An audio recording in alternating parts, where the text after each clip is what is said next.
పిఠాపురం పాడా కార్యాలయంలో పాడా పీడీ డాక్టర్ శివరాం ప్రసాద్ ఆధ్వర్యంలో పీజీఆర్ఎస్ కార్యక్రమం జరిగింది.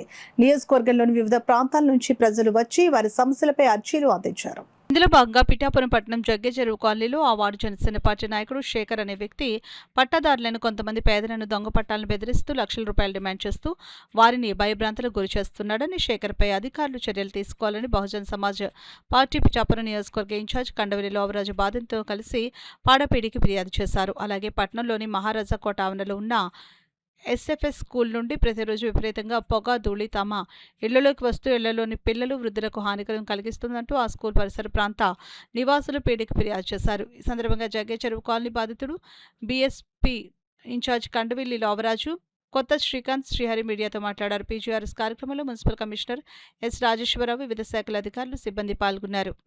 ఎంఆర్ఓ గారు కూడా నేను పని చేశానండి. ఎంఆర్ఓ గారు నాకు పట్ట ఇచ్చాడు. నా పట్ట దొంగ పట్ట అని ఎంఆర్ఓ గారు శేఖర్ కలిపి నా పట్టాన్ని లాక్కుంటున్నారండి.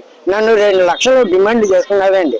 ఎంఆర్ఓ గారిని కవర్ చేస్తాను, నాకు డబ్బులు ఇస్తే నీ పట్టాలు నీది, లేకపోతే దొంగ పట్ట అంటున్నారండి. నాతో పాటు 2000 పట్టాలు ఎంఆర్ఓ గారు ఇచ్చారండి. ఆ పట్టాలు దొంగ కాదంటండి, నాకు తెలిసింది కాబట్టి నా ఒక్క పట్ట దొంగ పట్ట అంటండి.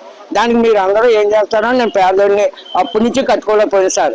ఇప్పుడు కట్టుకుంటుంటే నాకు అడ్డు వస్తున్నారు. శేఖర్ అన్న అతను జనసేన పార్టీ వాళ్ళకి భోజనాలు పెట్టాలా, నాకు 2 లక్షలు డమ్మండి చేస్తున్నారు, ఎంఆర్ఓ గారికి ఇవ్వాలని. నేను ఇవ్వలేను, నా ఒరిజినల్ పట్టాన్ని నేను నిరూపించుకుంటానండి.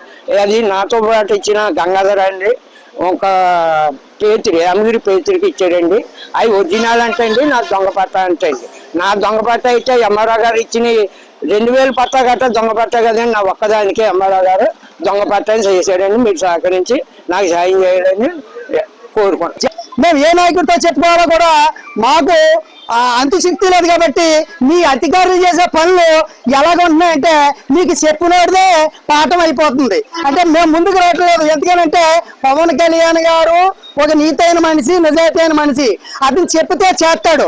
అలాంటి వ్యక్తిని మీ అధికారులందరూ ఏకమవి రోడ్డు మీద పెట్టినాక కొంతమంది పోరంబోక మాటలు ఆలకించి మీరు ఆయన రోడ్డు మీద పెడుతున్నారు.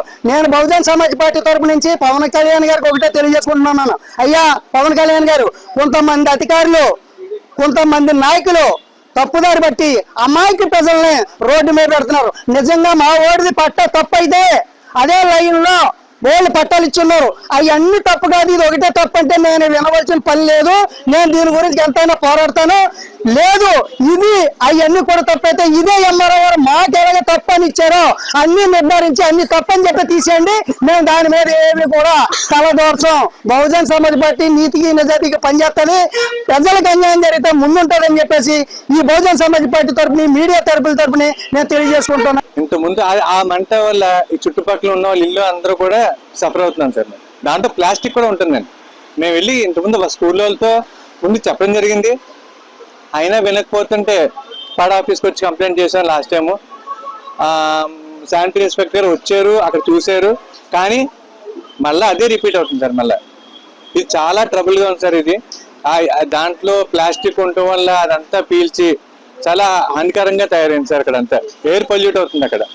ఇది ఒకసారి అంటిస్తే 2 రోజుల వరకు అది అలాగ పొగ వస్తూనే ఉంటుంది సార్. అది ఆ సరౌండింగ్ పీపుల్ అందరికీ చాలా ట్రబుల్గా ఉంది సార్. అది స్కూల్ కూడా వాళ్ళు ప్రాపర్గా ఏమీ రెస్పాండ్ కాలేదు సార్. అసలు మీరు ఏం చేసుకుంటారో చేసుకోండి అన్నట్టుగానే బిహేవ్ చేశారు. సో మళ్ళీ ఇక్కడికి వచ్చి పాడ ఆఫీస్కి వచ్చి 2వ కంప్లైంట్ ఇవ్వడం జరుగుతుంది సార్. ఇది దీని గురించి ఒక స్పీడ్ యాక్షన్ తీసుకోవాల్సిందిగా మేము రిక్వెస్ట్ చేయడానికి వచ్చాం సార్.